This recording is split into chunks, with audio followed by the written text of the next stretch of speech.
السلام علیکم ورحمۃ اللہ وبرکاتہ۔ بسم اللہ الرحمن الرحیم، الحمدللہ رب العالمین، واشہد ان لا الہ الا اللہ وحدہ لا شریک لہ، واشہد ان محمدا عبدہ ورسولہ، صلوات اللہ وسلامہ علیہ وعلی آلہ وعلی اصحابہ ومن اہتدی بہدیہ واستنى بسنتہ الی یوم الدین، وبعد۔ معزز و مکرم و محترم ناظرین، مشاہدین و مشاہدات،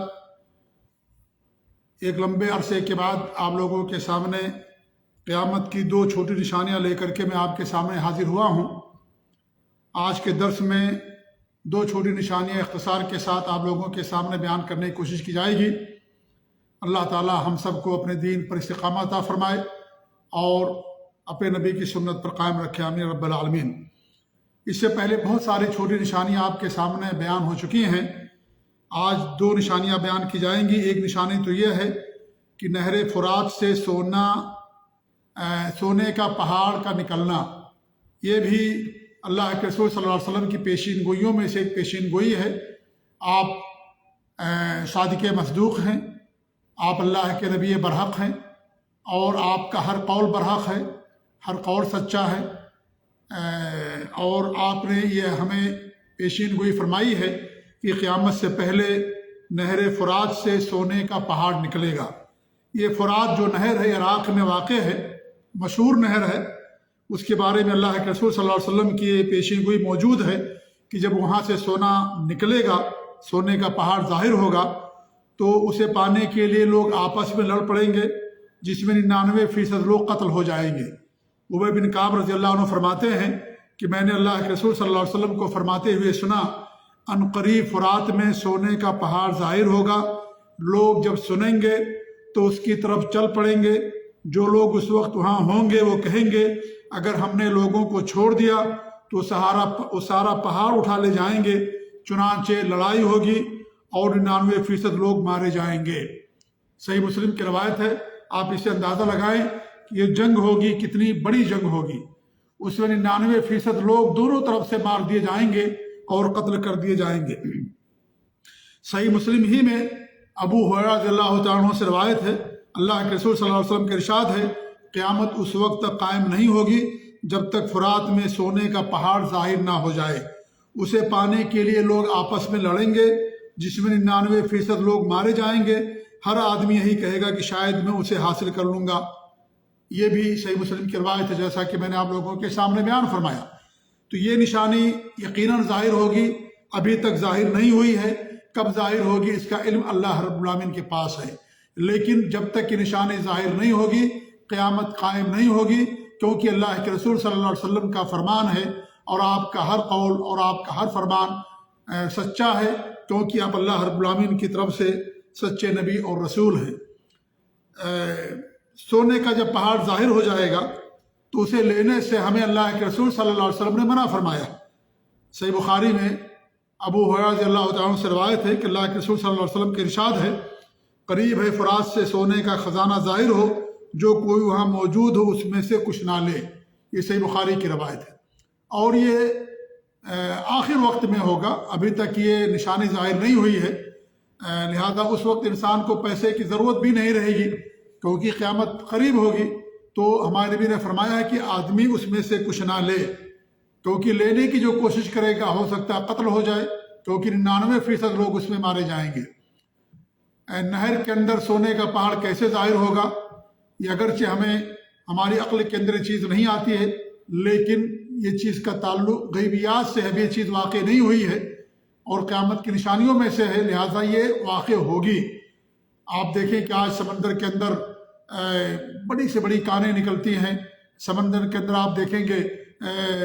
ڈیزل اور پٹرول نکلتا ہے، اور بہت ساری چیزیں نکلتی ہیں، معدنیات اور بہت ساری قیمتی چیزیں آج وہاں نکلتی ہیں۔ تو سونے کا پہاڑ کا ظاہر ہونا نہر سے یا سمندر سے یا نہر سے، یہ کوئی اس میں تعجب خیز معاملہ نہیں، خاص طور سے آج کے زمانے میں۔ آج تو دنیا اتنی ترقی کر چکی ہے، ٹیکنالوجی آگے بڑھ گئی ہے، یہ ساری چیزیں نئے سمندروں کے اندر پیدا ہو رہی ہیں،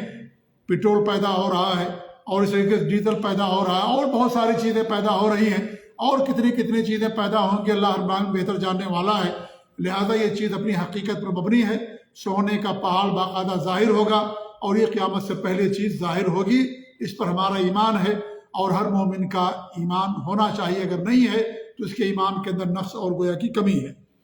دوسری نشانی جو آج ہم جاننے کی کوشش کریں گے وہ یہ ہے کہ آخر وقت میں مدینہ منورہ سے جو شریر اور خبیث قسم کے لوگ ہیں ان کا انخلاء ہو جائے گا اور وہ مدینہ چھوڑ کر کے چلے جائیں گے۔ اور اس سے پہلے بھی نشانی آپ لوگوں کے سامنے ہم بیان کر چکے ہیں کہ مال کی فراوانی اور آسودگی اور خوشحالی یہ قیامت کی نشانیوں میں سے ایک نشانی ہے جو دن بدن اپنے عروج پر ہے اور بڑھتی جا رہی ہے، اور اس سے پہلے یہ نشانی آپ کے سامنے بہرحال ذکر ہو چکا ہے۔ لیکن ایک ایسا وقت آئے گا کہ مدینہ میں خوشحالی نہیں رہ جائے گی، جو ایک آزمائش ہوگی، اس سے کمزور ایمان والے خوشحال علاقوں کی طرف نکل جائیں گے اور مدینہ کے اندر صرف صابر اور شاکر نیک لوگ ہی رہ جائیں گے، اور یہ قیامت کے قریب یہ چیز ہوگی، یہ نشانی قیامت کے قریب ظاہر ہوگی۔ ابو ہریرہ رضی اللہ عنہ سے روایت ہے، اللہ کے رسول صلی اللہ علیہ وسلم کا ارشاد ہے، لوگوں پر ایسا وقت آئے گا کہ آدمی اپنے رشتہ دار اور چچا زاد بھائی کو آسودگی اور خوشحالی کی طرف آنے کے لیے بلائے گا، حالانکہ مدینہ ان کے لیے بہتر ہے، کاش وہ جانتے۔ اس ذات کی قسم جس کے ہاتھ میں میری جان ہے، جو بھی مدینہ سے بے رغبتی کرتے ہوئے جائے گا اللہ تعالیٰ اس سے بہتر جانشین لائے گا۔ آگاہ ہو جاؤ، مدینہ اس بھٹی کی مانند ہے جو میل کچیل کو دور کر دیتی ہے۔ قیامت نہیں قائم ہوگی جب تک مدینہ غلط لوگوں کو، شریر لوگوں کو نکال نہیں دے گا، جس طریقے سے بھٹی لوہے کے میل کچیل کو نکال دیتی ہے، دور کر دیتی ہے۔ یہ صحیح مسلم کی روایت ہے۔ تو اس سے معلوم ہوا کہ آخری وقت میں جو شریر قسم کے لوگ ہیں، جن کے ایمان کے اندر کمی ہے، اور غلط قسم کے لوگ ہیں، خبیث قسم کے لوگ ہیں، ایسے لوگوں سے مدینہ خالی ہو جائے گا اور مدینہ کے اندر خوشحالی نہیں رہ جائے گی، جو ایک آزمائش ہوگی۔ جو پکے ایمان والے ہوں گے، صابر و شاکر ہوں گے، وہی لوگ مدینہ کے اندر قائم رہیں گے، اور جن کے دلوں میں ایمان کی کمی ہوگی، صبر اور شکر کی نعمت سے محروم ہوں گے، اور شریر قسم کے لوگ ہوں گے، وہ آخر وقت میں مدینہ کو چھوڑ کر کے خوشحالی کی تلاش میں دوسرے شہروں میں چلے جائیں گے، اور اس کے بعد پھر قیامت قائم ہوگی۔ اور یہ اس وقت قیامت قائم ہوگی جب دجال کا ظہور ہوگا اور وہ مدینہ جانا چاہے گا، لیکن مدینہ میں ایسا زلزلہ آئے گا کہ وہاں سے سارے کے سارے منافق نکل جائیں گے، جیسا کہ صحیح بخاری میں انس رضی اللہ تعالیٰ عنہ سے روایت ہے، اللہ کے رسول صلی اللہ علیہ وسلم کا ارشاد ہے، مکہ اور مدینہ کے سوا دجال ہر شہر میں داخل ہو جائے گا، اس کے لیے مدینہ کے راستوں میں سے ہر راستے پر فرشتے مقرر ہوں گے جو مدینہ کی حفاظت پر مامور ہوں گے۔ پھر مدینہ 3 بار لرزے گا، جس سے اللہ تعالیٰ ہر منافق اور کافر کو وہاں سے نکال دے گا۔ تو یہ قیامت کی نشانیوں میں سے ایک نشانی ہے، چھوٹی نشانی ہے، اگرچہ دجال کے ظہور کے بعد ہوگا، کیونکہ بڑی نشانیوں کا مطلب یہ نہیں ہے کہ بڑی نشانی جب ظاہر ہو جائے گی تو چھوٹی نشانیاں ظاہر نہیں ہوں گی، چھوٹی نشانیاں بھی ظاہر ہوں گی، اور یہ چھوٹی نشانیوں میں سے ایک نشانی ہے جو دجال کے بعد یہ نشانی پوری ہوگی۔ مدینہ سے انخلاء کا مطلب یہ نہیں ہے کہ ہر وہ شخص جو مدینہ میں سکونت اختیار کرے اور پھر دوسری جگہ چلا جائے اور وہ بھی شریر اور خبیث لوگوں میں سے ہو، ایسا نہیں ہے،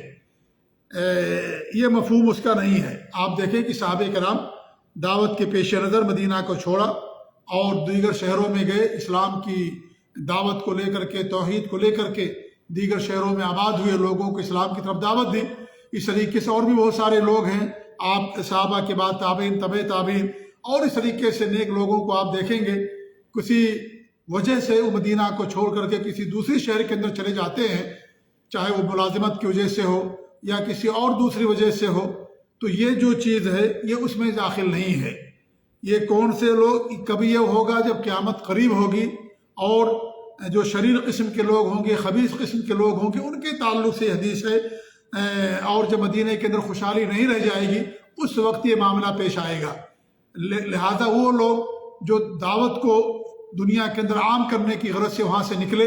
یا علم کی تلاش کے لیے یا اس طریقے سے اور کسی چیز کی تلاش میں، نوکری کی جیسے کچھ لوگ مدینہ کے اندر آ کر کے آباد ہو جاتے ہیں، پھر ان کی نوکری وہاں سے ختم ہو جاتی ہے، کسی دوسرے شہر چلے جاتے ہیں، وہاں مدینہ کو پھر چھوڑ دیتے ہیں، دوسرے شہر کو آباد کر دیتے ہیں، تو یہ لوگ اس میں داخل نہیں ہیں۔ کون لوگ داخل ہیں؟ جو بے رغبتی کرتے ہوئے مدینہ سے نکلے گا، جس کے دل کے اندر ایمان کی کمی ہوگی، آخرت پر ایمان کی کمی ہوگی، نبی سے محبت کی کمی ہوگی، اور اس طریقے سے مال کی تلاش میں مدینہ کو چھوڑ دے گا، وہ آخری وقت میں ان لوگوں کے لیے ہے۔ لیکن اس سے پہلے جو لوگ اسلام کی دعوت کو لے کر کے وہاں سے نکلے، وہ لوگ اس میں داخل نہیں ہیں، یا وہ لوگ بھی داخل نہیں ہیں جو وہاں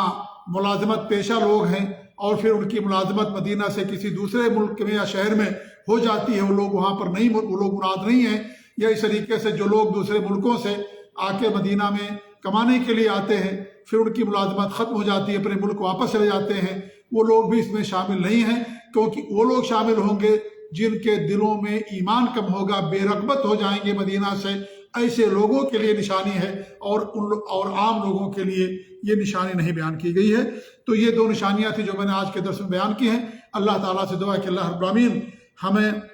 اپنے نبی کی سنت پر قائم رکھے، دین پر قائم رکھے، استقامت عطا فرمائے، آمین رب العالمین۔ وصلی اللہ علیہ محمد وعلی آلہ وصحبہ اجمعین، وجزاکم اللہ خیر، والسلام علیکم ورحمۃ اللہ۔